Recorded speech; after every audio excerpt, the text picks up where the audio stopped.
Kwi, bonjour tout le monde. Ndio aweti, askenonia yes, wendat endi, yanaris kwa iwaisukuta, yokwasianenta yehiatsi. Bonjour, je me présente, Véronique Picard, je viens de Wendake. Je suis entre autres là, représentante jeunesse au niveau politique au niveau du Québec puis du Canada. Je suis également avec une co-animatrice aujourd'hui. Wekesno, Kenanish Mekenzeni Hadron, Matmekushlag Jonodin Makinoshkunin. Bonjour tout le monde, je m'appelle Kenanish Mekenzi et je suis Innu, originaire de la nation de Matmekushlag John. Moi puis Véronique, on va être vos animatrices pour aujourd'hui. Oui, donc les deux, nous sommes représentantes jeunesse, comme je disais, au niveau de l'Assemblée des Premières Nations du Québec et du Labrador, puis aussi au niveau du Canada. Ça fait 2 ans qu'on a la chance là, de porter ce rôle-là.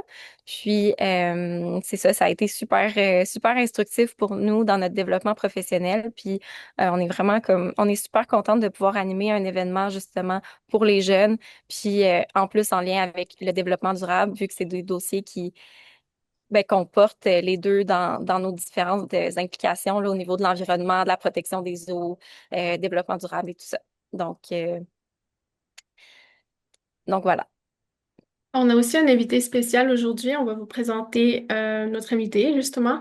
Nous l'accueillons avec beaucoup d'enthousiasme. On a aujourd'hui avec nous le chef Francis Véroupol. Oui. Quoi, tout le monde, quoi, Casino. Très content d'être avec vous. Je ne sais pas si spécial, c'est vraiment, c'est le bon mot. Je ne sais pas si je suis si spécial, mais bien content d'être avec vous. Merci. On va aussi avoir la chance de discuter avec vous davantage durant la rencontre. Euh, merci Francis. On vous présente aussi une artiste qui va être avec nous tout le long de la présentation. Elle va mettre en fait en image tout ce qui va se dire durant notre rencontre aujourd'hui. C'est Fabienne Jérôme Théoret. C'est une illustratrice, une artiste qui vient de la communauté de Lac-Simon. Quoi, Fabienne? Quoi? Tu m'as déjà présenté, là, fait que moi, dans le fond, je vais juste utiliser la facilitation graphique pour illustrer le contenu de la rencontre, pour avoir, dans le fond, une, euh, une, euh, une, comme un, Une je sais pas, mais vision globale il y mise a sur un autre papier, mot c'est pour, ça? ouais, c'est ça, il y a un autre mot pour ça aussi. Tu peux le dire Euh, en anglais, n'hésite pas, hein. a, you know, like a overall picture describing everything I don't know. Sorry, I'm sorry. Oui, c'est ça. Donc, un portrait global là, de ce qui va se passer aujourd'hui. Merci Fabienne, on a vraiment hâte de voir ça plus tard. Quoi également à tous les porteurs de projets là, qui sont présents avec nous. On va vous donner la parole là, dans quelques minutes. On a vraiment hâte que vous nous racontiez vos différents projets. Le déroulement de la rencontre, on va tout d'abord commencer par laisser les 10 porteurs de projets présenter leur projet. Ensuite, on va s'inspirer avec notre invité, avoir une discussion avec lui, avec aussi les porteurs de projets. Et ensuite, on va avoir une table ronde avec euh, nos porteurs de projets justement pour pouvoir discuter de plusieurs thèmes liés à leur projet, notamment des retombées, des défis, mais aussi de leur motivation à travers tout ça. Puis c'est ça, avant de commencer, un peu de contexte sur le projet. En fait, en 2024, le secrétariat à la jeunesse affilié là, au ministère a euh, créé un appel en fait de projets pour financer des initiatives pour les jeunes de 15 à 35 ans dans les communautés autochtones. Puis aussi, c'est un financement qui s'adressait aussi à des organismes euh, qui travaillent avec les jeunes autochtones.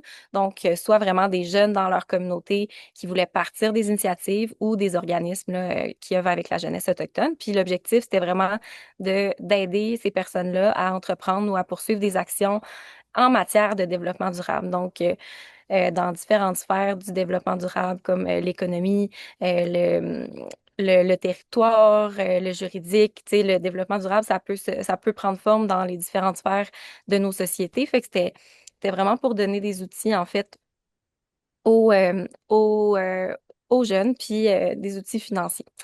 Puis il y a eu vraiment des belles retombées. On peut justement dire là, bonjour à Valérie du secrétariat à la jeunesse qui est là avec nous puis qui a beaucoup soutenu et suivi les différentes les différentes initiatives dans la dernière année. Je pense qu'elle est vraiment fière de tout ce qui s'est fait. Quoi, Valérie? Oui, Véronique, merci beaucoup, comme je disais tout à l'heure, pour l'invitation. Je suis vraiment contente d'être avec vous, puis j'ai vraiment hâte de découvrir tous vos projets, puis de vous entendre parler. Là, je suis bien attentive, rivée sur mon écran, en attente de vous, de voir qu'est-ce que vous avez pu développer. Merci Valérie. Merci beaucoup, Valérie. Donc, aussi, on peut voir ici l'appel de projet en chiffres qui est vraiment intéressant.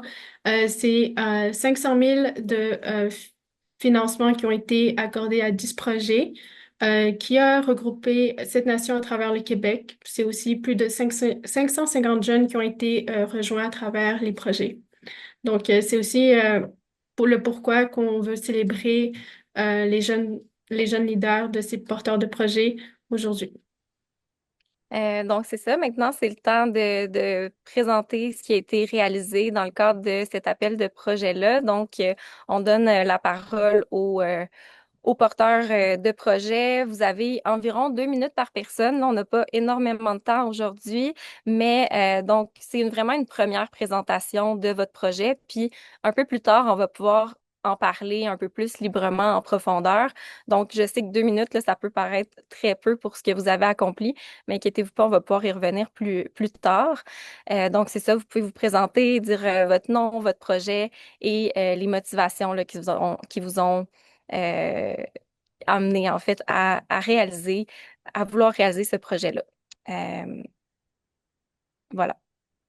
Oui, puis pardon, je voulais aussi vous mentionner, là, on a 10 projets à vous présenter. Puis, il y en a 5 d'entre eux qui sont avec nous aujourd'hui. Puis, il y en a d'autres là, qui n'ont pas pu être présents. Donc, ça va être Canané chez moi là, qui vont vous présenter les autres projets.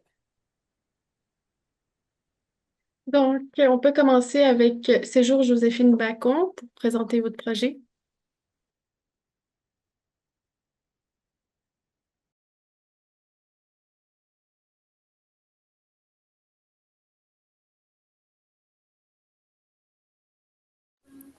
En fait, Ariane a dû se désister pour la rencontre de cet après-midi, donc on pourrait passer au prochain. Parfait. Donc, séjour Joséphine Bacon, là, qui a rassemblé plusieurs jeunes en territoire. C'est un super beau projet. Maintenant, donc, on peut passer, vous avez pu voir aussi quelques images défiler rapidement, mais on peut passer directement au projet Yandata, qui est un projet qui s'est déroulé à Wendake. Je laisse Diego en parler. Oui, bon, quoi tout le monde? Diego Handy Chrayen, de mon prénom traditionnel que j'ai reçu à la Maison Longue ici à Wendake. De la famille Gros-Louis puis de la famille Rock, je suis aussi nous. Donc, moi, mon projet était de faire raviver les traditions horticoles dans la communauté ici à Wendake. Quelque chose qu'on n'a pas vu en au moins 150 ans, si c'est pas 200. Puis, de façon traditionnelle, avec les monticules, c'est peut-être même plus. Ça remonte peut-être même à lorsqu'on vivait dans la région des Grands Lacs. Donc, c'est plus que historique, c'est mythique. Puis, nous, les Wendat, il faut savoir que les trois sœurs étaient notre alimentation traditionnelle avant que l'on quitte la région des Grands Lacs, puis qu'on colonise notre façon de nous nourrir avec l'élevage des cochons puis des moutons, entre autres. Puis voilà, et la chasse qui est devenue vraiment une partie prenante à Wendake. Donc, pour faire simple, on a 2 champs ici à Wendake qu'on a fait dans le cadre de cette subvention. Un d'environ 450 mètres carrés, puis un autre environ une centaine de mètres carrés. Puis les récoltes estimées sont d'environ 1200 épis de maïs pour le champ principal qui est sur la rue de l'Ours. J'ai travaillé, collaboré avec la direction du CDFM au Niwawanda. Puis moi, ça m'avait vraiment inspiré quand j'avais vu Véronique Picard aux Nations Unies à l'instance permanente qui demandait au gouvernement, aux États finalement, de donner plus de fonds et d'argent pour pouvoir faire raviver des traditions comme ça. C'est grâce au Mohawk aussi qu'on a eu toutes les graines nécessaires de maïs blanc. C'est le Mohawk White Corn. Il y a aussi beaucoup d'haricots et de courges traditionnelles Mohawk. Donc, tout est planté. On attend juste que ça pousse. Donc voilà. Puis c'est vraiment dans une optique. Puis il y a beaucoup de jeunes de Wendake, là. Vite de même, au moins 50. Je compte là-dessus la moitié des jeunes du CPE Orac. Puis si on regarde dans le futur, il va y avoir des jeunes du camp d'été à Wendake, environ une dizaine. Puis c'est ça. Et tous les entrepreneurs presque autochtones sont tous de la communauté. Puis ils sont tous jeunes aussi. Donc Carlton Siwi, Yuma Picard, moi également. Puis tous ceux qui ont collaboré dans la mise en place physique parce que ça demande quand même beaucoup de travaux. Donc voilà. Puis tout ça va être redonné à la communauté à la fête de la famille. Et ce qui va rester, les cosses de maïs, les jeunes vont les utiliser pour faire des poupées en maïs, des masques en maïs, des mocassins en maïs, des pipes en maïs aussi qu'on peut faire. Puis voilà. C'est ça. Merci beaucoup, Diego, pour la belle présentation.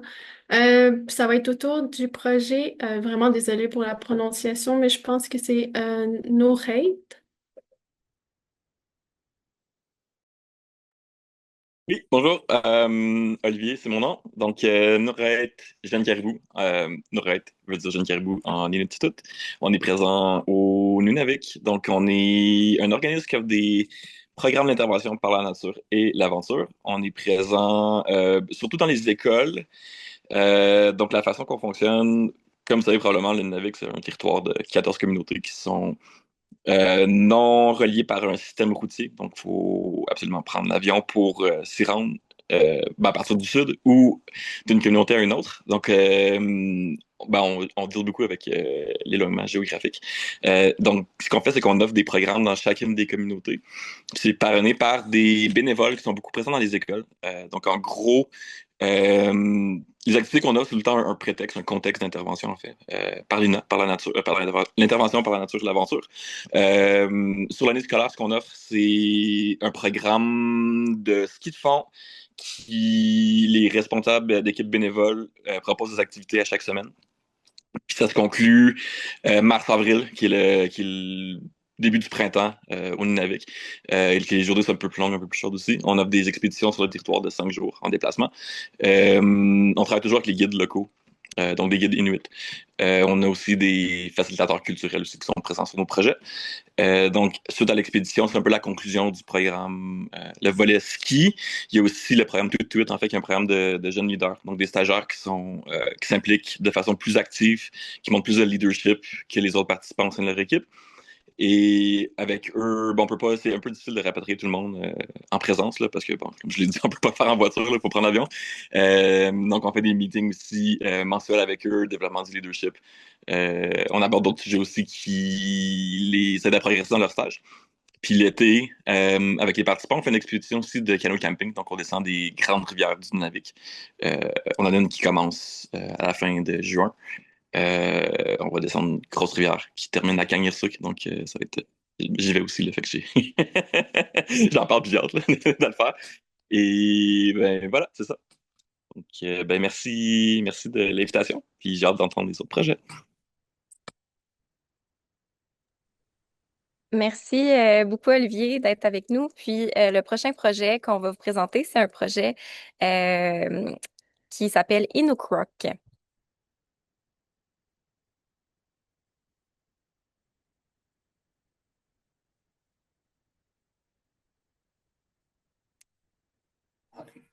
Est-ce qu'on avait quelqu'un avec nous pour nous en parler?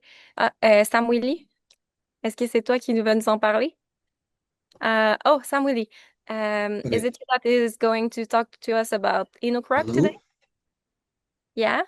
Can you give us a bit an insight of, your name, your nation, and why you decided to do the project Inuk Rock in Ivujivik? Okay. Hi, my name is Samuel, and I'm the team leader and instructor of Inuk Rock. We started in Inukjuak. We're developing a safer site for Dix Island, which is Iwarevik's biggest wall.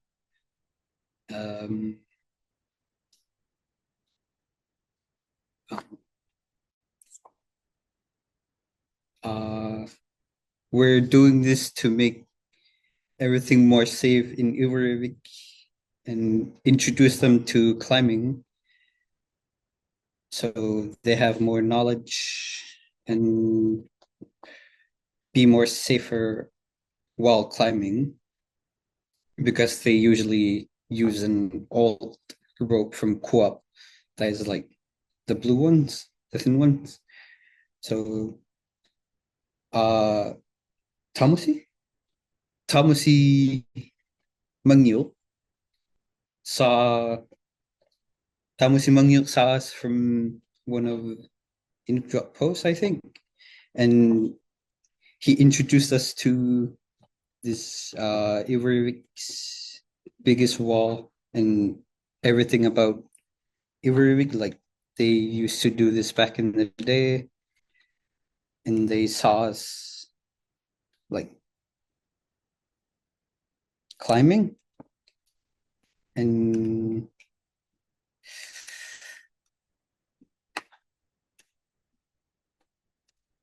I don't know. I'm not sure what else to say. I forgot. I think you did a good summary of what you did this summer, and maybe I will translate very quickly what you just said. Donc, c'est ça, Inuk Rock, c'est une initiative qui a démarré à Inukjuak. Puis, il y a un professeur d'école qui s'appelle Thomas Simagnoc à Ivujivik qui a vu cette initiative-là, puis qui s'est dit, ah, ça serait vraiment le fun de ramener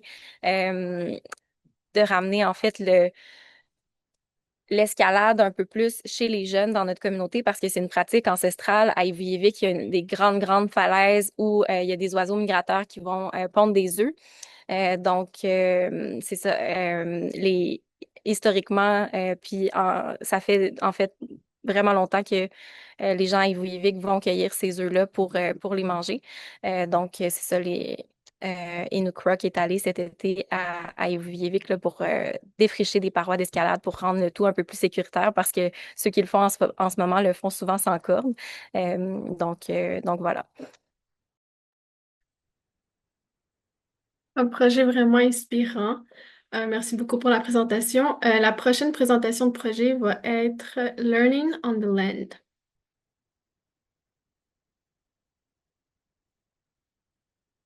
Bonjour tout le monde, oui.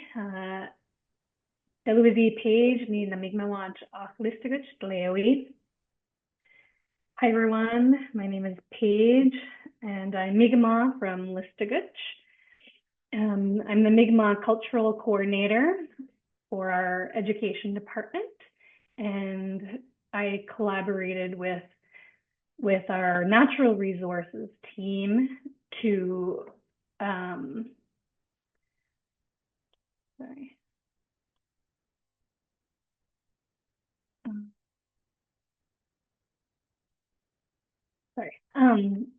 I collaborated with our natural resources team to organize a Learning on the Land camp for high school youth.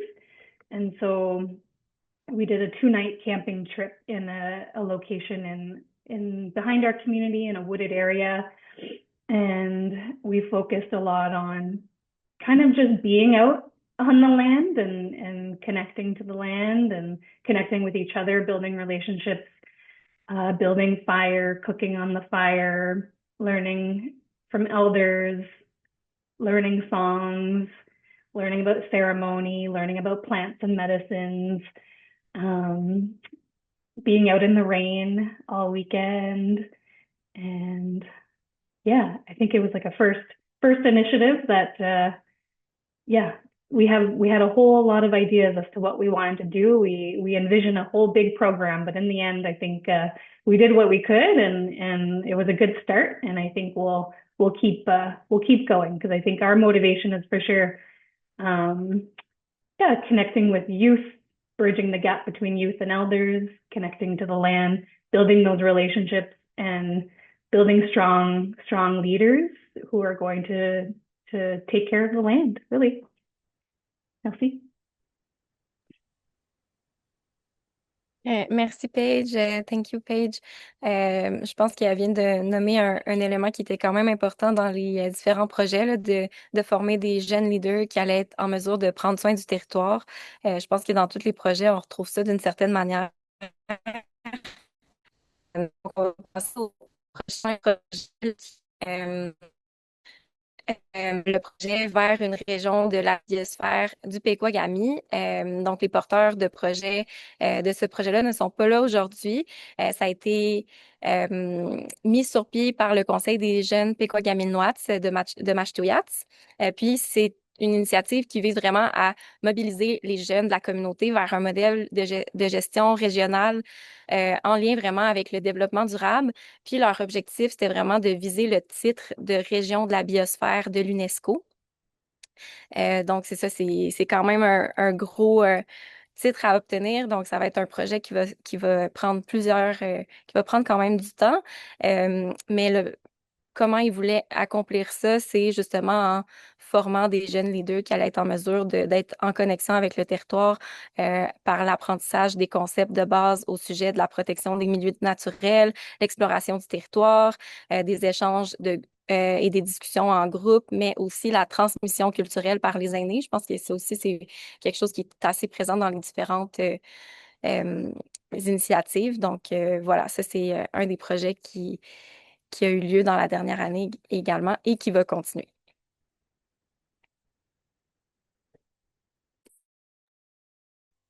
Donc, le prochain projet serait le Youth Week de Ojibwe, de la nation Cri. Il y a juste un petit problème, Véronique. Je crois que j'ai pas le bon bilan dans mon truc. Je sais pas si Euh, tu l'avais, toi. OK. Ouais. C'est vrai. Tu as bien raison. C'est pas le bon bilan. Euh, donc, mais je peux poursuivre parce que j'ai eu la chance, en fait, d'aller à Ojibougumu pour un projet, puis rencontrer les jeunes là, qui ont parti la semaine de la jeunesse d'Ojibougumu. C'est une semaine, en fait, qui vise vraiment à couvrir les différentes sphères du développement durable puis du développement de la jeunesse. Fait qu'ils voient vraiment la des connaissances en lien avec le territoire, la cuisine, comment apprêter les aliments, comment aller les chercher, le canot, il y a des compétitions de canot, mais il voit aussi tout l'aspect gestion financière durable, gestion aussi juridique, parce que les CRI ont un contexte assez particulier où ils ont la Convention de la baie James, ce qui rend la protection du territoire de manière juridique assez unique à leur nation. Donc, c'est important pour les CRI que les jeunes comprennent bien cette convention-là, puis comprennent comment ils peuvent utiliser ces outils juridiques-là pour protéger leur territoire. Fait que c'est un peu tout ça là, qui est présent dans la semaine de la jeunesse à Ojibougumu. Puis, ben, si tu veux, Kanani, je pourrais te laisser poursuivre avec le prochain projet. Parfait, oui. Donc, le prochain projet s'appelle Exito Expérience Atikamekw. Je ne vais pas pouvoir dire le nom en Atikamekw, désolée. Mais oui, dans le fond, ce projet-là, c'est un projet qui s'appelle Connexion au territoire. Je pense que c'était un projet qui pour incarner, c'était pour dans le souhait de mettre les jeunes adultes autochtones, je pense, à l'Université du Québec à Trois-Rivières, pour les mettre en contact avec des repères culturels euh, plus sécurisants euh, parce qu'ils étaient en milieu urbain, justement. Puis ça permettait de reconnecter au territoire par des sorties, justement, avec l'intervention en nature qu'il pouvait y avoir. Donc, oui, c'est ça.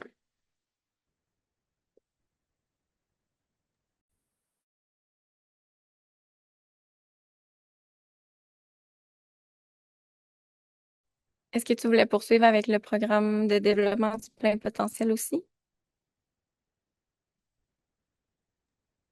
Donc, le prochain projet, c'est Poimon de Meshkino, le programme de développement du plein potentiel.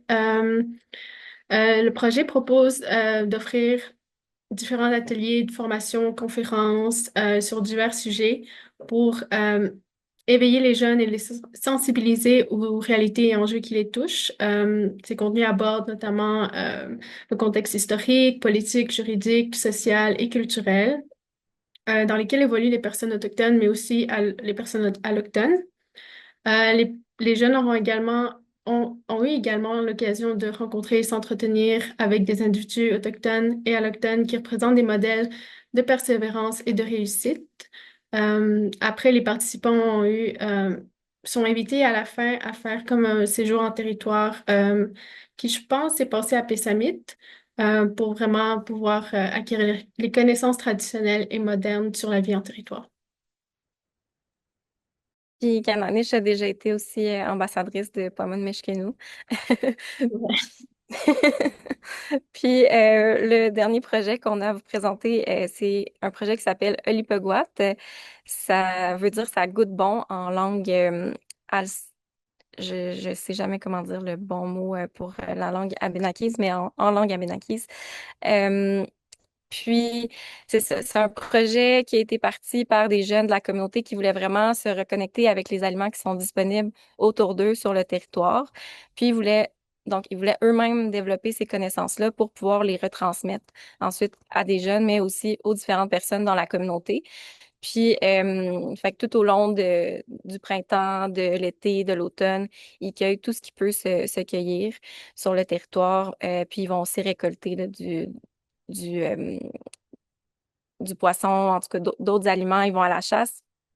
Puis à la fin, ils se font un super grand banquet à l'automne pour, ben c'est ça, pour que toute la communauté puisse avoir accès à ce qui a été récolté, puis que tout le monde puisse manger, puis se familiariser avec ces produits-là. Il y a beaucoup de gens qui connaissent certains des produits, mais il y a certains d'autres des produits qui se trouvent en forêt qu'on connaît beaucoup moins, fait qu'ils veulent les normaliser finalement. Puis c'est ça, c'est un projet qui a eu lieu euh, à l'automne 2024. Ils ont fait leur premier banquet, puis ils viennent de faire leur autre banquet aussi quelques jours. Ils viennent d'en faire un autre. Donc, euh, donc voilà, c'est ce qui conclut un peu là, le portrait des 10 projets qu'on avait à vous présenter. Oui, merci aussi aux personnes présentes qui ont été avec nous aujourd'hui d'avoir présenté leur projet. C'est vraiment beau de voir comment justement le financement a pu aider à développer ces beaux projets-là dans vos communautés.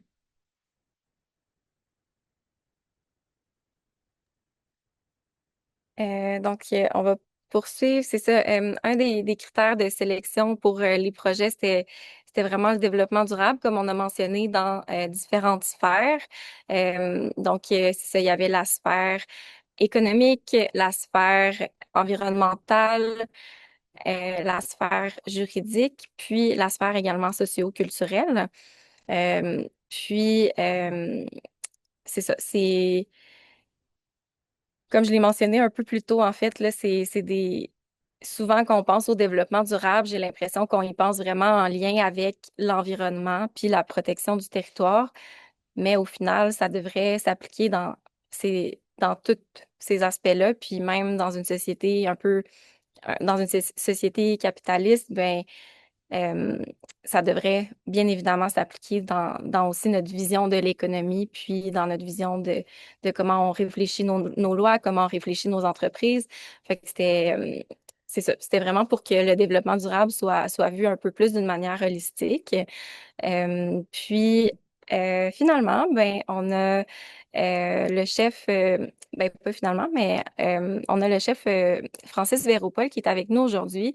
On voulait l'inviter en fait pour qu'il nous parle un peu de la sphère juridique en lien avec le développement durable, mais aussi qu'il nous parle un peu de son parcours de en leadership. C'est euh, un jeune qui a atteint un niveau de leadership qui est quand même je sais pas comment dire ça, je veux pas dire impressionnant parce qu'il va dire je suis pas impressionnant, mais en tout cas, euh, bref, il est chef de l'Assemblée des Premières Nations au Québec-Labrador. Donc, c'est ça, on voulait l'inviter avec nous pour qu'il puisse vous parler un petit peu de tout ça. Puis, on va commencer avec une photo qu'on a bien aimée, qu'on a vue dans les dernières semaines sur la page Facebook de l'Assemblée des Premières Nations Québec-Labrador. Il y a plusieurs chefs qui se sont rendus au Forum permanent des Nations Unies sur les questions autochtones pour dire en fait que le Québec ne reconnaît toujours pas la Déclaration des Nations Unies sur les droits des peuples autochtones. Donc, on voulait premièrement que Francis nous parle de cette expérience-là qu'il a vécue le mois dernier. Super, merci Véronique, merci Kanachiche, merci tout le monde, Miigwech. C'est, je vais commencer ben, juste pour l'aspect de la langue, Véronique Kanachiche, est-ce que je dois switcher français-anglais ou je peux rester dans une langue, puis je pense que je vois qu'il y a de la traduction simultanée. Oui, il y a de la traduction. OK, super. Je vais débuter en français, puis peut-être je vais faire un peu de français-anglais, mais je ne veux pas mêler tout le monde, donc je vais peut-être rester en français. Tout d'abord, c'est vraiment avec beaucoup d'humilité là, que je me présente aujourd'hui devant vous. Merci de me donner quelques minutes, puis la chance de pouvoir apprendre à connaître vos projets, c'est vraiment inspirant. Puis je tiens aussi à reconnaître votre travail, là, Véronique Kanachiche, que vous faites pour les jeunes, l'ensemble des jeunes de nos communautés, de nos nations. Je pense que c'est extrêmement important. Lorsque je me suis présenté à la course du leadership de la PNQL, là, il y a le 25 février dernier, ce que j'ai partagé au chef, c'était ben, vous le savez, la démographie de nos populations, de notre population, euh, environ 50% de notre population est 35 ans et moins. Donc, pour moi, je trouve que c'est un, un bijou à exploiter, c'est une force, c'est quelque chose que l'on doit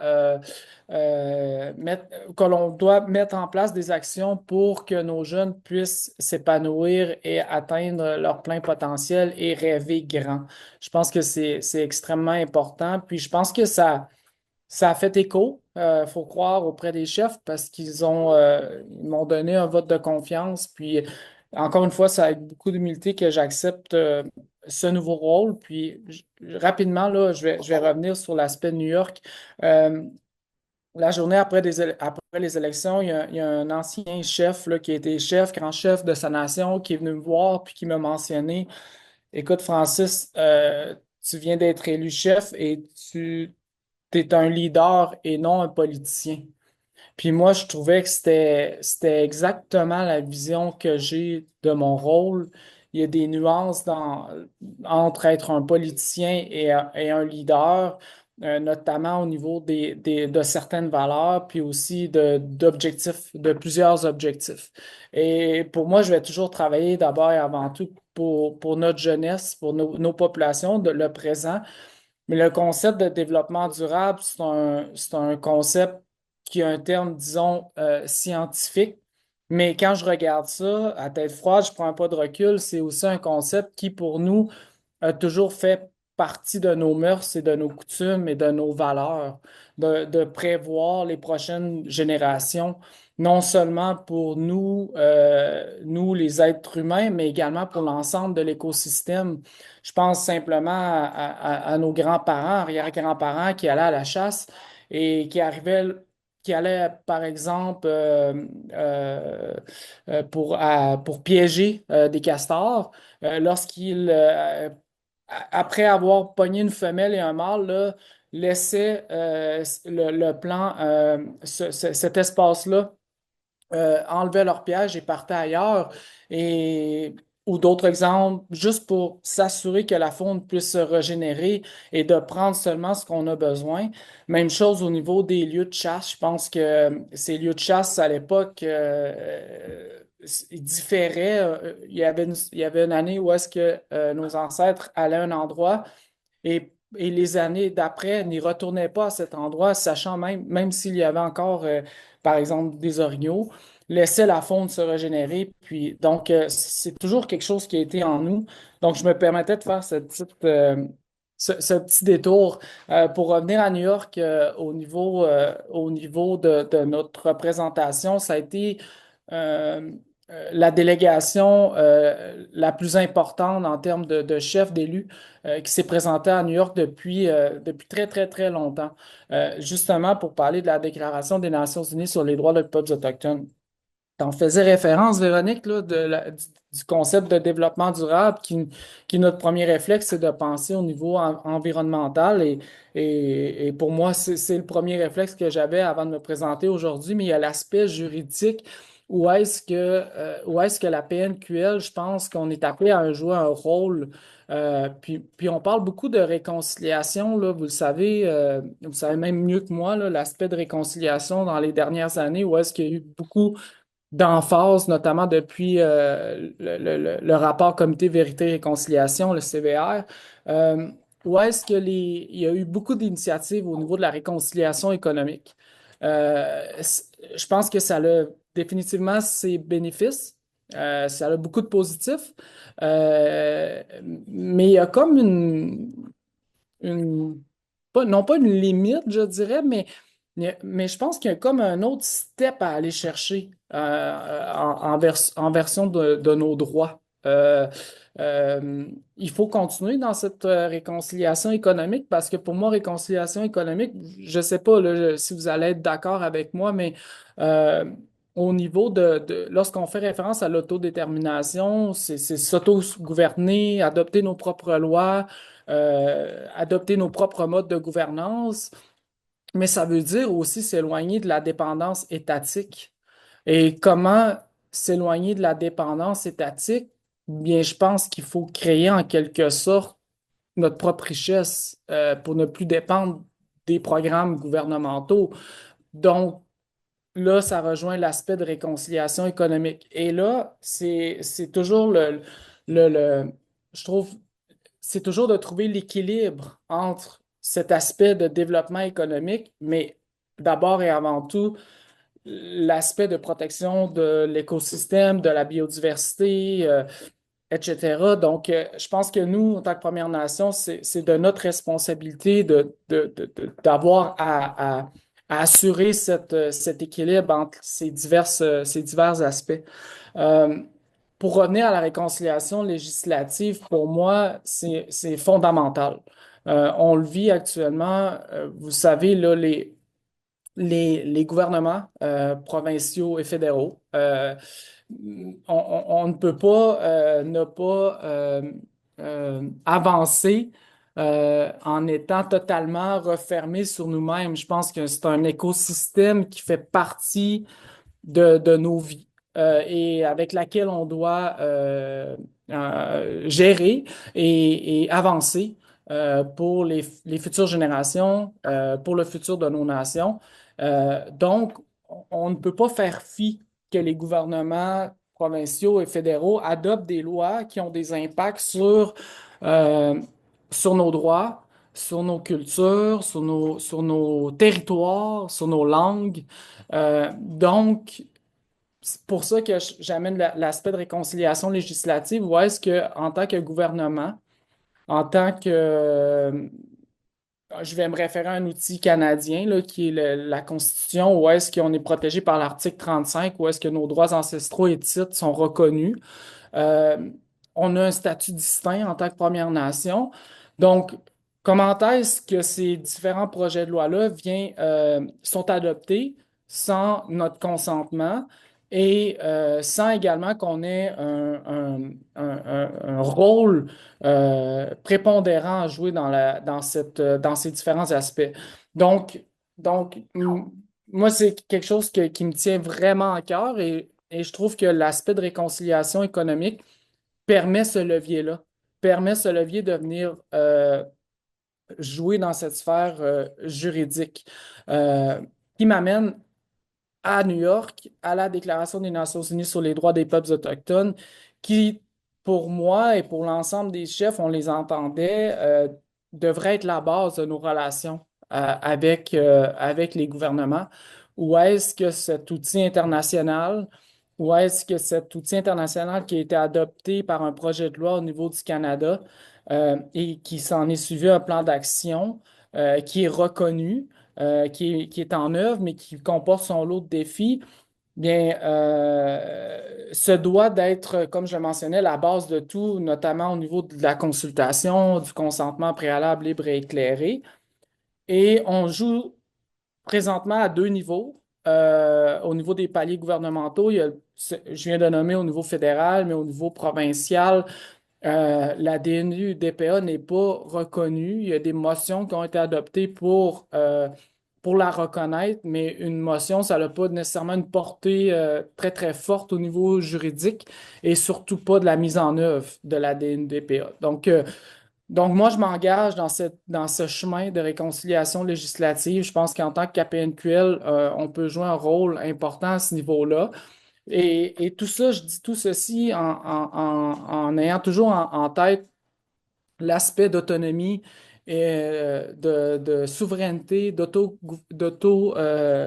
d'autodétermination de chacune des Premières Nations qui doit être respectée. La PNQL n'est pas là pour substituer ces relations bilatérales de gouvernement à gouvernement qui sont en place.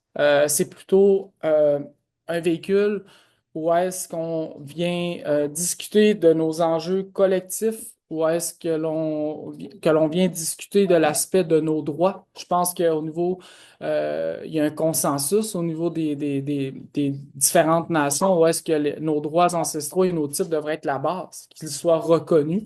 Et on s'efforce en ce sens de travailler dans ce sens-là. Euh, donc, c'est ce qu'on est allé partager à New York le mois dernier, comme Véronique le mentionnait. Puis, tout ça avec, pour moi, c'est la façon de dire les choses importe beaucoup également. Euh, je pense que je pense que je vais vous rejoindre dans ça.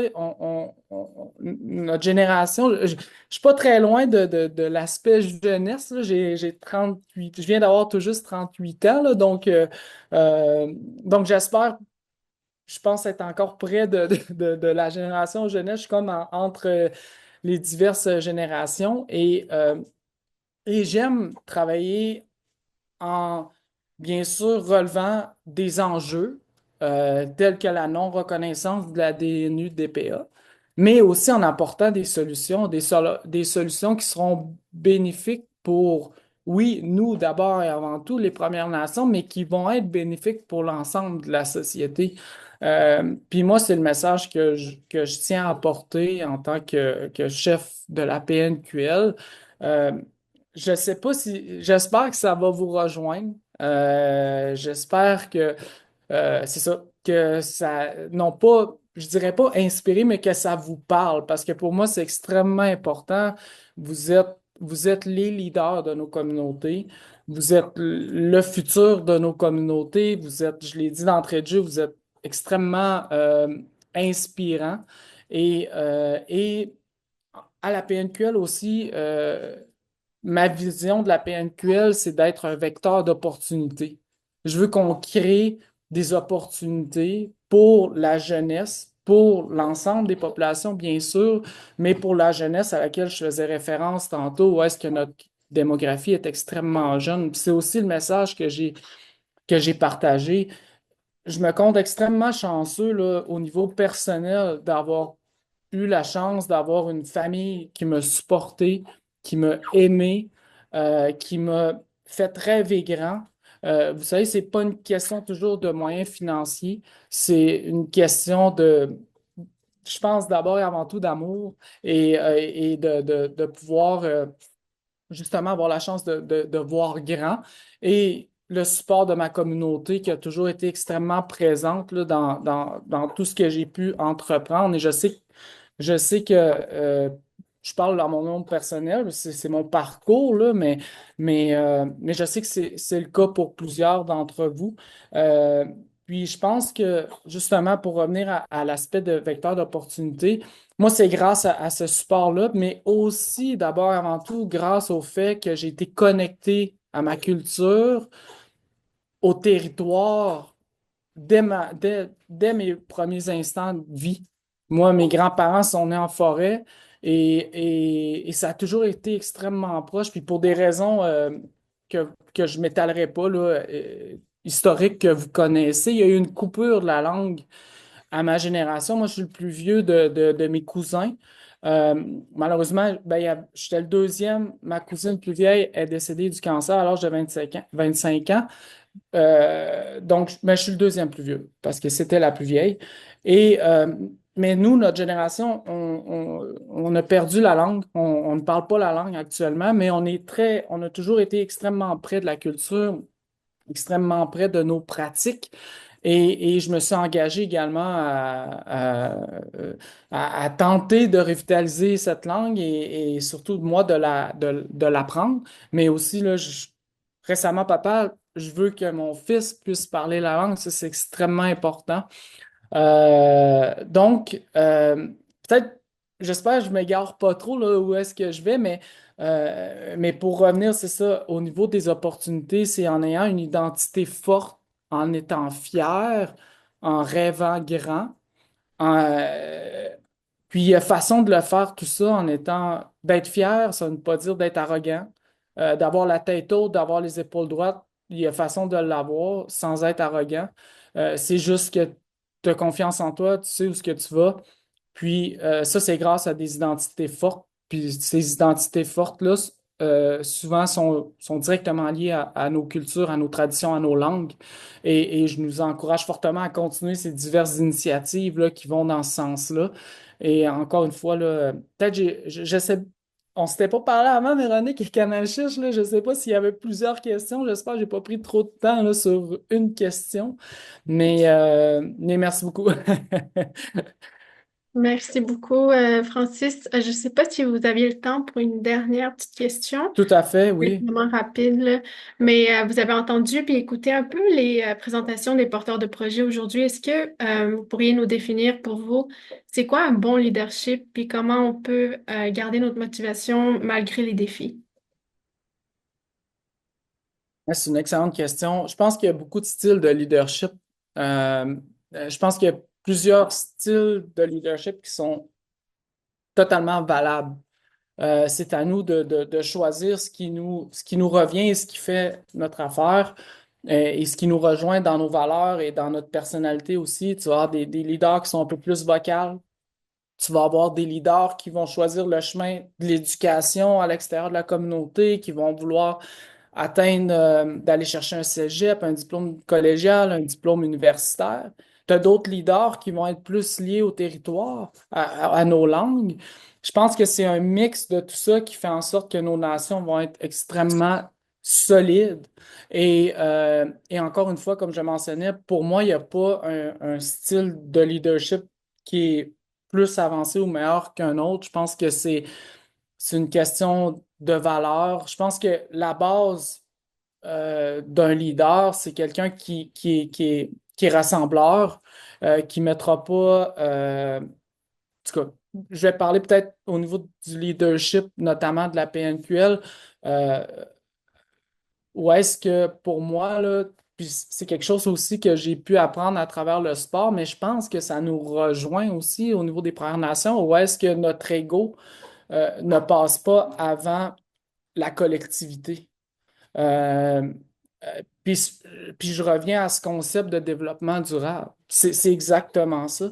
C'est pas notre ego, c'est pas notre personne qui passe avant le mieux-être de la collectivité, des écosystèmes, de la biodiversité. Au contraire, nous, on pense notre façon de voir les choses peut être différente. Donc, je vais m'arrêter là. Ouais, je vais m'arrêter là. Ben, Tina, comme Etienne, merci Francis d'avoir été avec nous. C'est vraiment apprécié. On sait que tu as beaucoup d'engagement. Fait que merci de prendre du temps pour c'est ça, pour prendre connaissance des projets qui ont été réalisés par des jeunes dans nos communautés, puis partager un peu de ton expérience à toi aussi là-dedans. Fait que merci, puis je te souhaite une super belle fin de journée. Miigwech, tout le monde, merci de l'invitation. J'en profite. Je sais que Véronique Kanachiche, notamment via le Conseil des jeunes, vous êtes présents.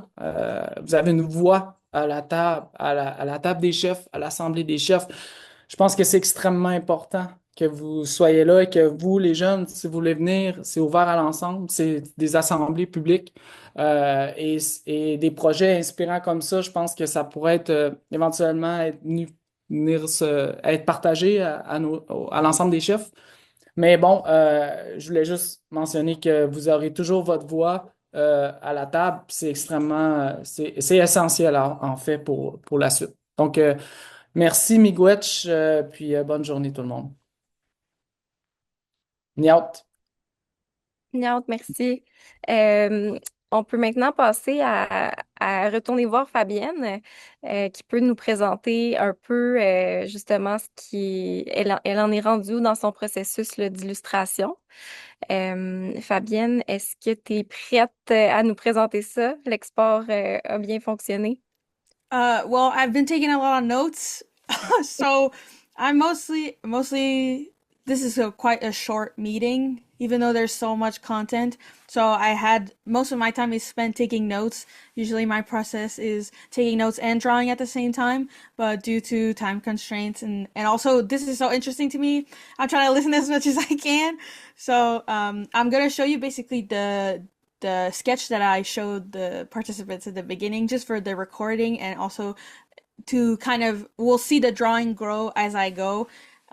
So this is basically just the outline of the illustration that I'm gonna be making. But I think it's interesting to share the illustration also because there are so many things that have been said that I kind of already drew without realizing, like the concept of identity and reconciliation. I think it's very important when we talk about reconciliation to bring the aspect of reconciliation with the self, reconciliation with our identities as Indigenous people, because we talk a lot about reconciliation with our colonizers, with the government, with white people, and the education and everything like that. But I think for me, I didn't grow up in the reservation, but I had uh, a very obviously shared experience that is being Indigenous and being confused as to what that means and confused as to how what's my role in that. So I thought that was very interesting for the chief to bring that up as I kind of illustrated that in a way. But anyways, so here's the illustration. Obviously it's not done, but this is basically the way I illustrated the meeting is kind of the flow of a river. So in Anishinaabe, when I kind of call it a rapids, we call pawatuk, means like a rapid, and it's kind of fast growth, but growth that in growth that after a while changes the nature around itself, like things seem to be moving fast when you're in it, but then the longer you spend your time there, the more things kind of change. You kind of start seeing the rocks smooth out and the trees grow bigger, so that's what I wanted to represent. So at the center you kind of see here there's two people, and this represents an elder passing on knowledge to a youth, and this is so then you see, small ferns growing into larger and larger trees like this. And we're basically, since we're using ancestral knowledge to reconnect with our peoples and ourselves, we're kind of crossing the river on the other way. We're going back to the beginning. So that's what I wanted to represent with my art. Obviously, I haven't added all the interesting content, but I be sure that I took a lot of notes. So this will be filled up along the way. This is I'm not very good yet at graphic facilitation, but it is very interesting to just be here, honestly. So thank you so much for the opportunity, and I hope that you'll like my finished piece. Yeah, thank you. Chmigoch. That's it. How do I Merci stop? beaucoup. Merci beaucoup, Fabienne, pour nous avoir présenté ton illustration. Là, on est comme rendu un peu à la partie le fun où vous allez pouvoir vous exprimer sur vos projets. On va parler un peu des obstacles que vous avez rencontrés, des défis, mais aussi des retombées qu'il y a eu à travers ça.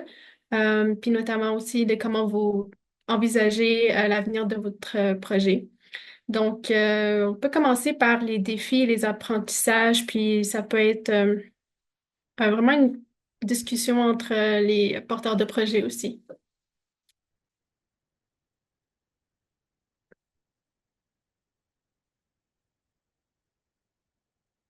Puis ça peut être n'importe qui a envie de partager. Moi, je peux commencer. Oui, Euh, dis. hum, donc, ben moi, mon projet a pris plus de temps que pas mal tout le monde, j'ai l'impression. Mais au final, ça en aura valu la peine de continuer jusqu'au bout. Donc, toujours persévérer. Puis, je pense que les Premières Nations, ben, on a ça à l'intérieur de nous aussi, la résilience. Donc c'est cela. Puis, en gros, c'est quoi les obstacles que j'ai eu en cours de route? Ça a été le conseil de bande. Puis, ça a été également le fiduciaire, je pourrais dire. Euh, donc, par rapport au conseil de bande, moi, étant donné que le terrain là, de mon projet était sur un terrain de la communauté, ben, c'était d'autant plus compliqué parce qu'il fallait chercher plein d'autorisations administratives. Puis ça a été très long, très périlleux même. Je me rappelle, il y avait des gens au conseil de bande qui avaient envoyé un courriel au gouvernement du Québec, puis ils ont dit, Hey, il veut faire un projet, il veut faire pousser du maïs, on lui a jamais donné le droit. Puis là, ben, ça avait retardé d'un été les travaux. Donc, évidemment, le maïs, c'est pas seulement durant une période, hein, c'est comme une fenêtre de tir. Si la fusée, elle veut partir, puis il pleut, puis il y a des orages, ben, elle pourra pas. Fait que c'est la même chose pour le maïs, ça peut pas pousser en hiver. Donc, ensuite, ben, je me suis repris d'autant plus d'avance, parce qu'il faut savoir que la subvention, je l'avais eu ben, comme tout le monde, on l'a tout eu en mars, si je me trompe pas. Puis là, ben là, ça me donnait un mois pour faire ça. Donc là, j'ai recommencé. Puis là, ben, là, ça a bien à donner. Puis c'est vraiment de parler avec les têtes dirigeantes. C'est vraiment la communication qui compte le plus. Puis, puis rentrer dedans, là, comme on dit, là, dans le conseil de bande, là, avec les gens qui sont là, qui travaillent là. Puis oui, ils sont plus vieux, mais on n'a pas le choix, c'est de même. On peut pas faire une révolution, là. Je veux dire, les gens, ils sont là depuis des années, ils ont des enfants. Des fois, leurs enfants sont nos amis. Je veux dire, c'est des gens qui travaillent là au conseil. Puis, je pense que c'est ça qui est important. Je ne sais pas si tous les autres, je pense qu'il y a beaucoup de projets que c'était pas nécessairement en lien avec le conseil de bande. Puis c'est cela. Donc, j'ai continué jusqu'à la fin. Puis sinon, ben, ce qui a été un petit défi, mais beaucoup d'apprentissage aussi, ça a été tout l'aspect financier. Donc, je dirais pas gérer des budgets, mais comment, euh, comment le mettre en place. Puis aussi l'organisation aussi, le mettre en place. L'organisation aussi des chantiers, parce qu'on a quand même un gros champ, là, 105 monticules. Donc c'est ça, la gestion des risques, là, finalement. Ça, c'est des termes quand même gros, là. Mais, tu sais, c'est ça quand même. Je veux dire, moi, il y a 2 ans, je veux dire, je faisais pas grand-chose. Il y a 5 ans, je travaillais au musée Rwanda, j'avais 15 ans, mais je veux dire, on apprend tout à un moment donné, là, à devenir encore plus mature puis des adultes. Fait que c'est ça. Ça ressemble pas mal à ça.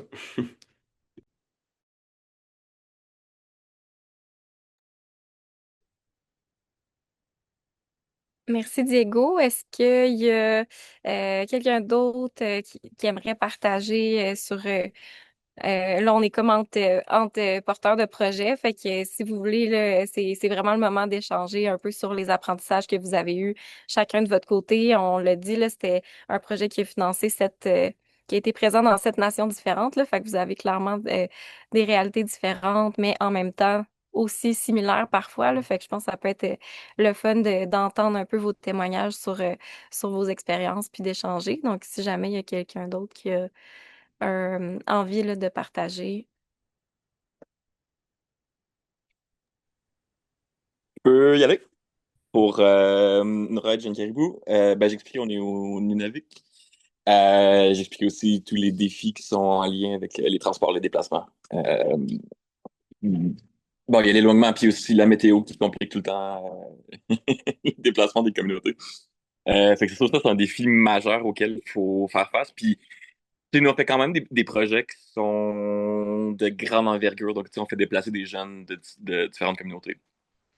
dans une même pour faire des projets ensemble. Puis des fois, ça demande des jeunes qui sont sur la côte du Son d'aller vers l'Uniava. Fait que c'est comme traverser le territoire en fait par avion. Fait que là aussi, c'est quand même, il y a des gros défis au niveau déplacement, hébergement, des gros défis aussi, les coûts que ça comporte.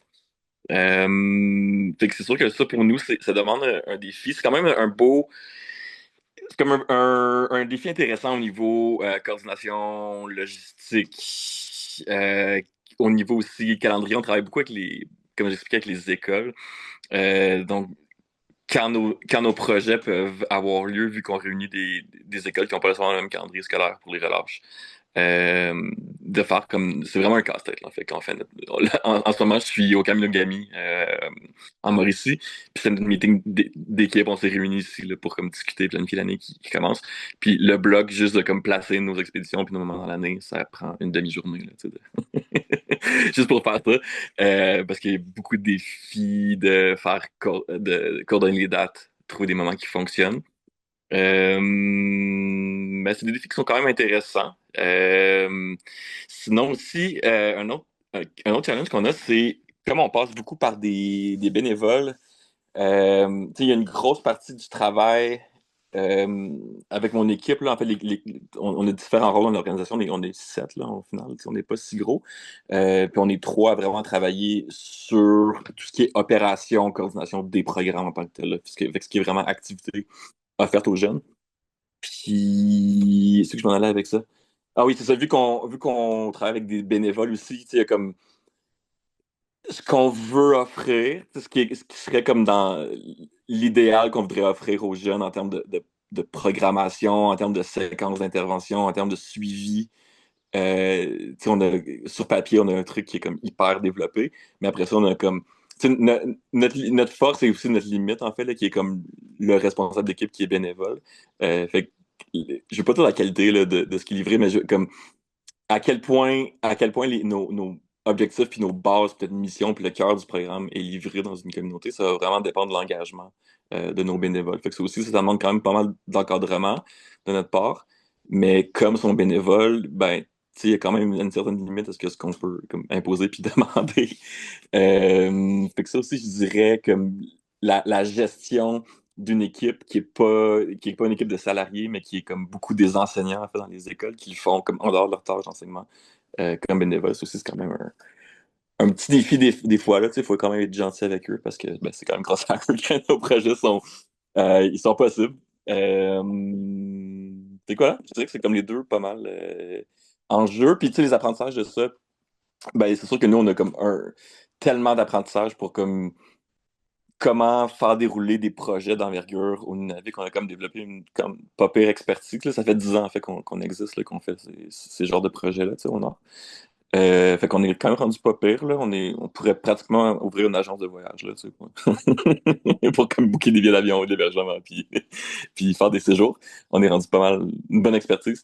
Et puis aussi, beaucoup d'apprentissage aussi au niveau comme encadrement de bénévoles. Moi, j'ai fait une formation justement pour comme comment encadrer assurer un bon encadrement de bénévoles aussi, puis de façon de s'y prendre. Puis en fait, ce qu'on a appris, c'est comme le gros apprentissage, c'est qu'au lieu de demander énormément de choses aux gens qui s'impliquent bénévolement avec nous, c'est de comme faciliter leur vie puis de faire ça le plus clé en main possible. Puis comme ça, on s'assure que ce qu'on s'attend de eux est livré, puis c'est pour eux que c'est pas comme vraiment extra, là, que c'est pas comme quelque chose qui est comme fatigant ou quelque chose qui est comme démotivant.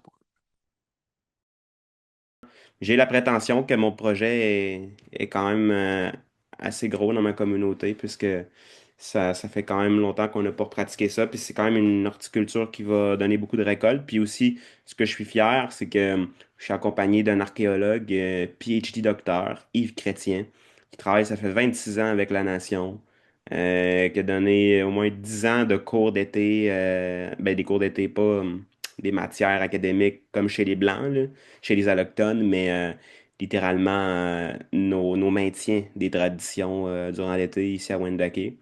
Puis il m'accompagne pour assurer la réussite en partie, là, ben, en fait en partie complètement, là, la réussite, là, c'est pour ça que je suis allé le chercher. Là, c'est pas un demeuré, mettons, Yves Chrétien. Il est connu, vous irez voir Yves Chrétien, il en parle sur Internet. Il a découvert un site archéologique à Sorel-Tracy dernièrement. C'est lui qui a trouvé en 2006 le site de quartier Roberval.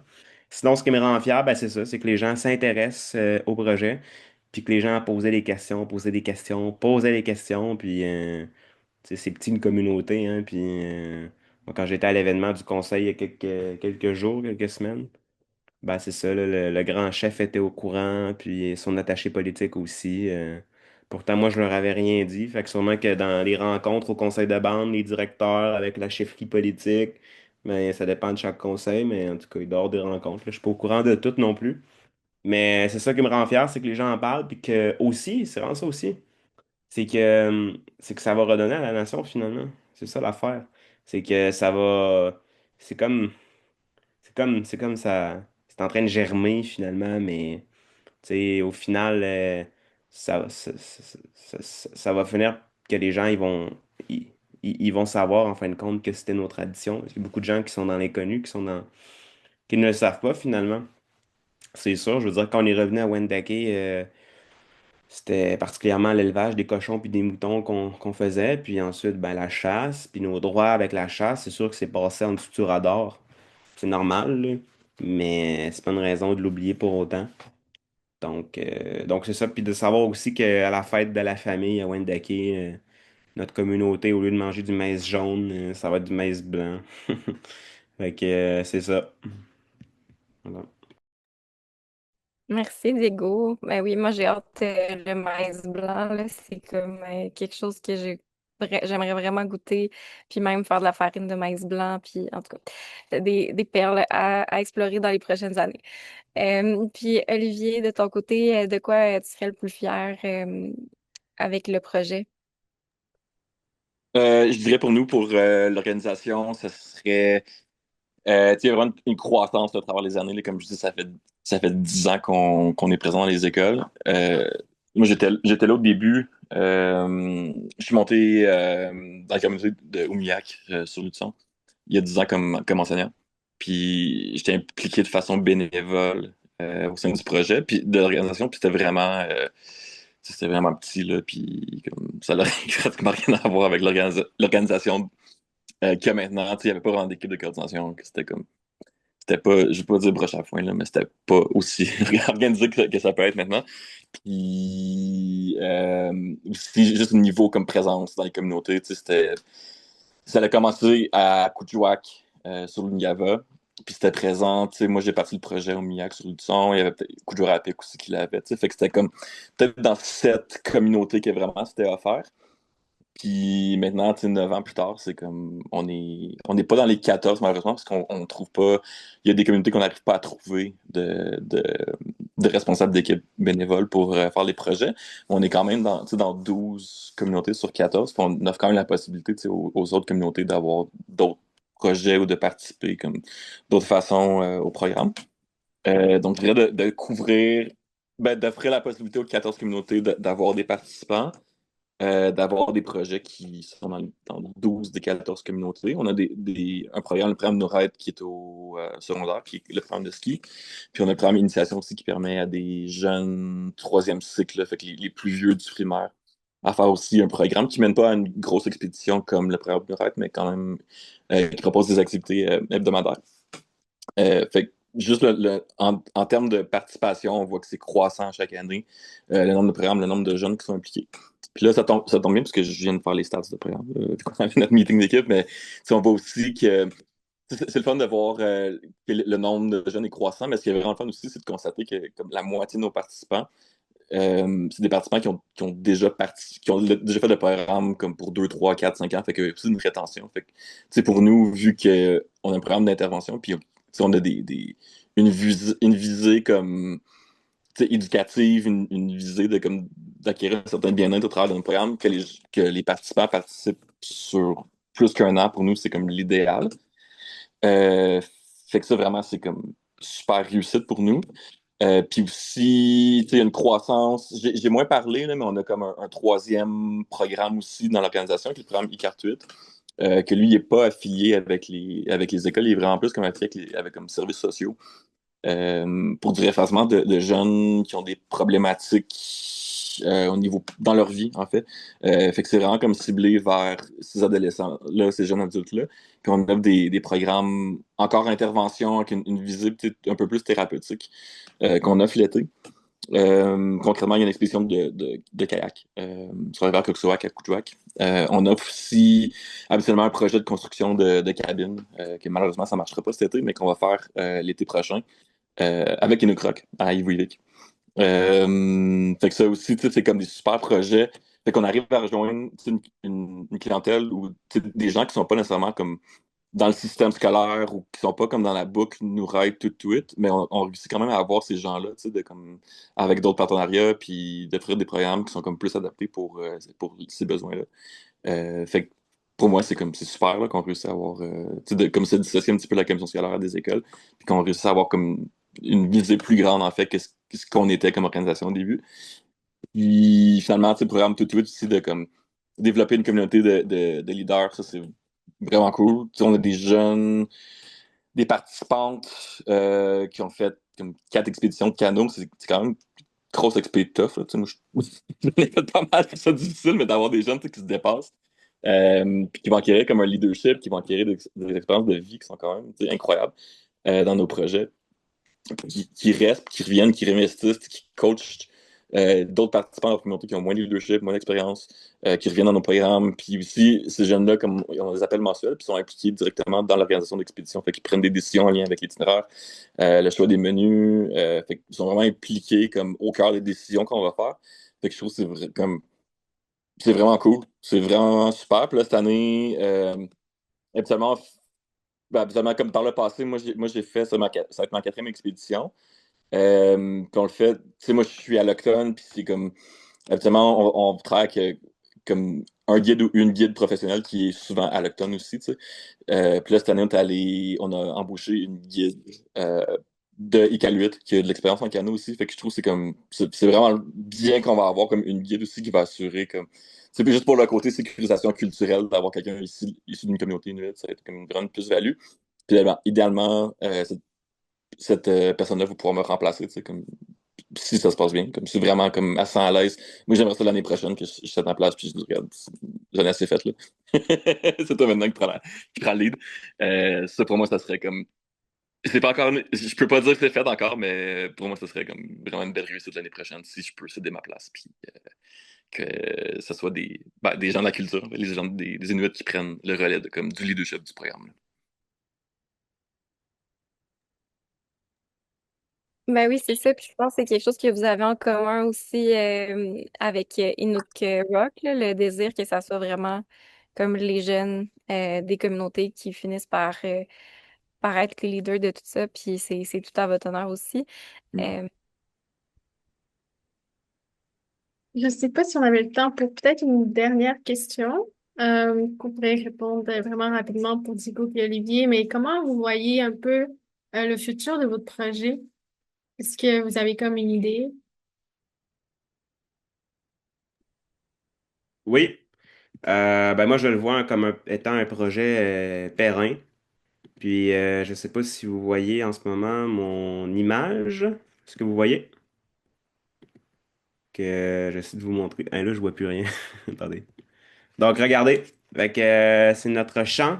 Fait que, ça, c'est celui devant le CPE Orac, le centre de la petite enfance de Wendake. Donc, les tout petits, l'autre jour, ont planté à la main eux-mêmes. Ils ont fait des trous dans les monticules. Puis, c'est aussi eux qui ont mis les graines. Donc, là, on a l'autre champ encore. C'est Akian, la jeunesse romaine, qui a fait la peinture. Il était justement sur la rue du Maïs, à Wendake, quand je l'ai vu. Puis là, il est venu peinturer la pancarte qu'il va avoir avec les communications. Avant, ça avait l'air de ça. Donc, ça, c'est quand on a mis le cabanon, c'est la caisse de jardin qui le fait. Qui le fait. C'est quelqu'un de Wendake, mais la caisse l'a financé. J'essaie de trouver une photo vue d'ensemble, juste pour vous montrer, parce que c'est vraiment important, dans le fond, là, que vous voyez, dans le fond, ça ressemble à quoi? Attendez, je retourne en arrière. Ça, c'était pour Radio-Canada, mais un autre. Regardez, ça, c'est la machinerie, dans le fond, là. Ouais, ça ressemble pas mal à ça. On va l'avoir, ce sera pas long. Bon, ça c'est quand ils ont fait le rotoculteur. Bon, ça, regardez, ça c'est quand les monticules, on les a fait jusqu'à 1 h du matin.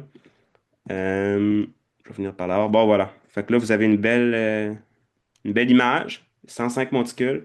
Donc, c'est sûr que moi, je veux que le projet se continue. Ça, c'est sûr. Les autres années, je parle aux deux endroits. De toute façon, il y a des clôtures. Les clôtures sont vraiment là pour protéger toutes les courges, les maïs et les haricots qui vont pousser pour pas que ça se fasse manger. Ce serait quand même dommage là, que le développement durable soit atteint par la faune et peut-être pas la flore, là, mais plus la faune.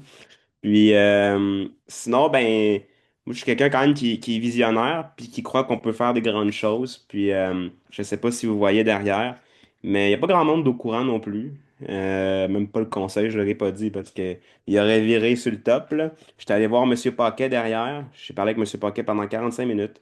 Puis je voulais lui demander si c'était possible de louer pendant l'été l'hectare qui était là pour faire un plus grand champ encore, les trois sœurs. Et Carton Siwi qui a des entretiens Siwi, qui est d'ailleurs mon cousin du côté Gros Louis, qui est une sardine. Je savais même pas. Donc c'est notre cousin aussi, Véronique. Fait que c'est ça. Donc tout ça pour dire finalement que moi je veux que ça se continue, puis je veux que ça se grossisse. Puis c'est pas seulement ça, je veux aussi que le territoire. Quand je parle du territoire, je parle des montagnes, euh, du Nyon-Étio. Je veux que ce soit utilisé, pas les montagnes, mais le territoire, hein, tout est partout parce que nos droits, on a des droits reconnus par la Cour suprême comme étant qu'on peut pratiquer nos coutumes, nos us et coutumes. Mais la question à savoir est, est-ce que on pratiquait l'horticulture dans la Jacques-Cartier, dans la réserve faunique des Laurentides? Probablement pas. Mais donc c'est ça. Donc ça serait vraiment d'utiliser nos droits pour pouvoir faire avancer cette cause-là de retour vers nos traditions. Puis je pense que juridiquement, politiquement, culturellement, je pense que c'est très difficile de nous arrêter de faire ça, de nous mettre des barrières. Mais ça, il faut que ce soit fait de la bonne façon. Donc, pour éviter une cause si oui numéro 2 là. Fait que, ben, pas que ce qu'ils ont fait c'était mal, au contraire, c'était très bien pour notre nation, mais juste pour que ça se fasse dans l'ordre des choses. Donc voilà, c'est ça.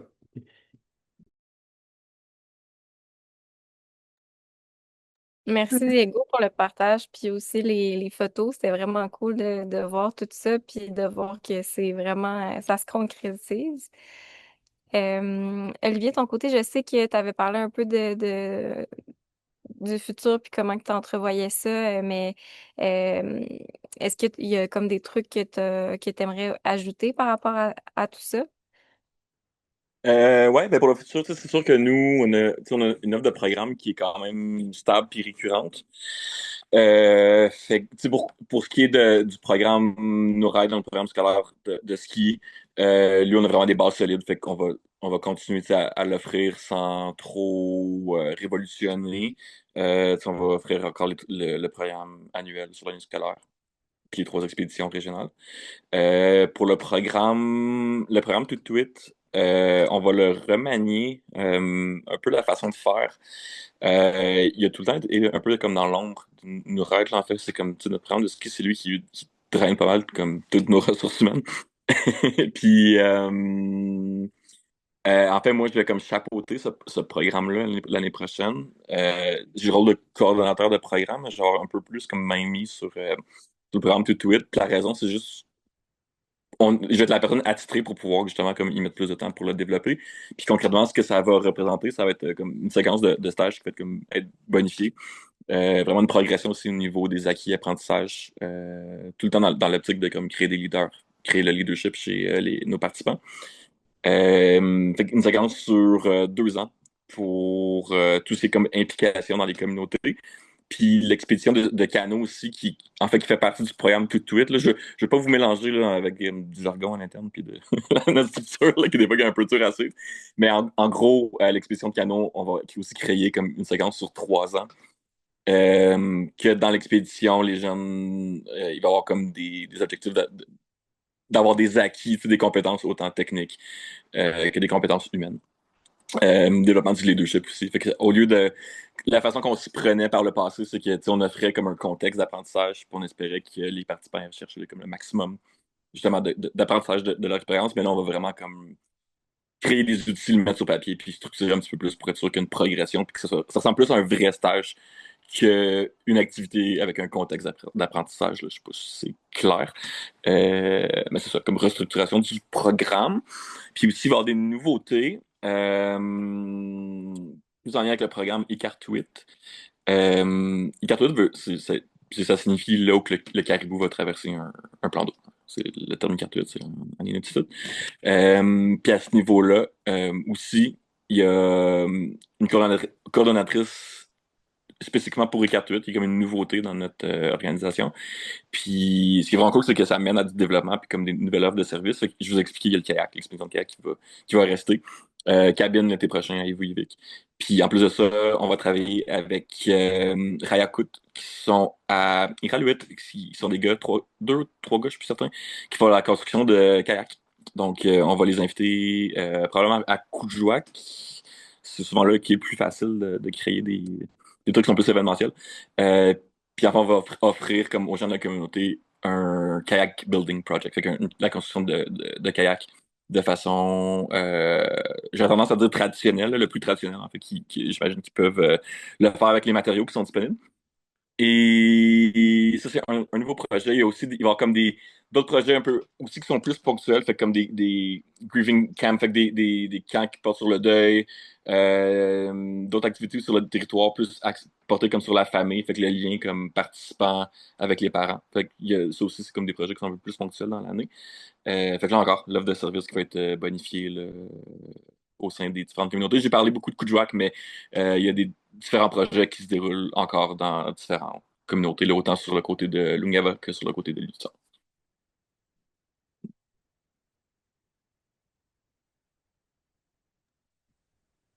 Maintenant, merci beaucoup. Je pense que ça va conclure notre période de discussion.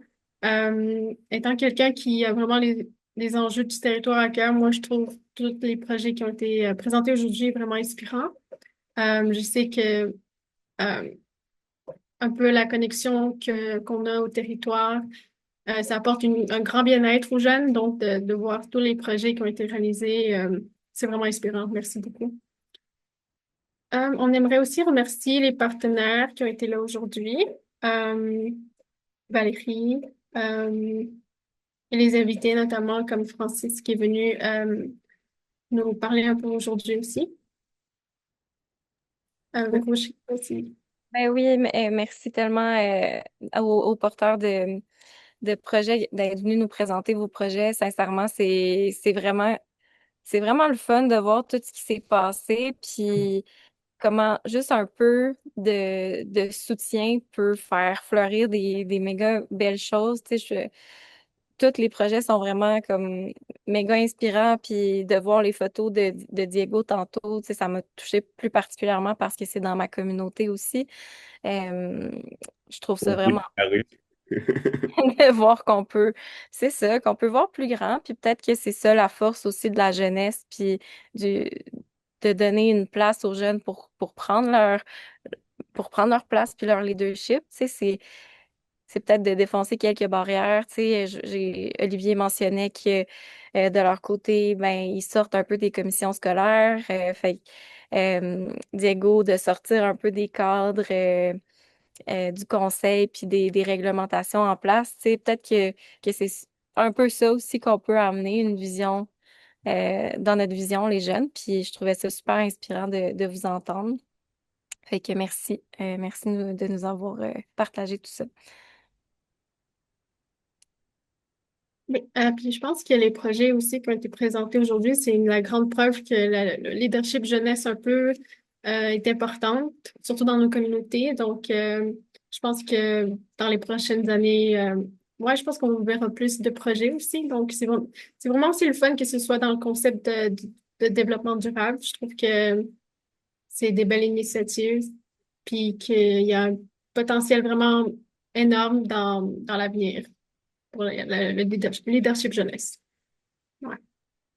Et on voulait aussi vous dire que ben, l'illustration sur laquelle Fabienne est en train de travailler, elle va être disponible dans les prochains jours, prochaines semaines. Là. Fait que on va vous la partager. Je pense que je te voyais comme hocher de la tête tout le temps puis être super investi. Fait que je pense que l'illustration va définitivement être vraiment représentative de tout ce qu'on s'est dit. Puis ben, n'hésitez pas là, comme vous savez, M361 a vraiment travailler fort avec aussi des collaborateurs autochtones euh, pour mettre les initiatives en récit, donc écrire des textes, faire des vidéos sur les projets pour vraiment les mettre en valeur, puis aussi faire un projet de balado auquel j'ai eu la chance de contribuer.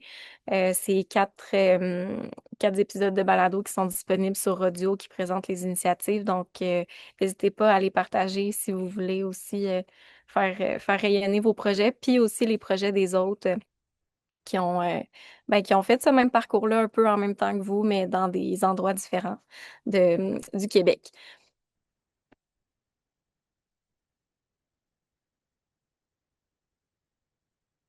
Donc, c'est ça. Ben, merci encore une fois d'être venu. Puis, on vous dit à bientôt, j'imagine.